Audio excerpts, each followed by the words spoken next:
ይሳምም ይንከሰኝ አፈር ስሆን ያለ አፈርም ያስበላኝ እርሱን ሰው ይቅር በለው እርሱን ሰው ማርልኝ ይቅር ማለት ሳውቀው ይቅር የምትለኝ። ይህ የምትመለከቱት ድንቅ ስፍራ እመቤታችን ቅድስት ድንግል ማርያም ከግብጽ ወደ ኢትዮጵያ ስትመጣ ካረፈችባቸው የተቀደሱ ስፍራዎች መካከል አንዱ ነው። ሼር እያደረጋችሁ ለሕዝበ ክርስቲያኖች በማዳረስ እንዲሁም ደግሞ ስፍራውን በመጎብኘት የበረከት ተሳታፊ ሁኑ። ይህ የምታዩት ስፍራ ዳግማዊ ዝቋላ አቡነ ገብረ መንፈስ ቅዱስ ገዳም ይባላል። ደጋግሜ ለቅቄው አይታችሁት ይሆናል። ጻድቁ አባታችን ለ12 ዓመት የጸለዩበት ቦታ ነው።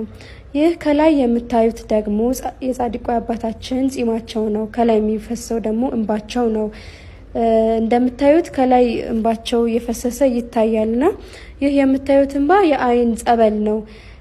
ሁላችሁም እየመጣችሁ ተፈወሱበት ዘንድ ምኞቴ ነው።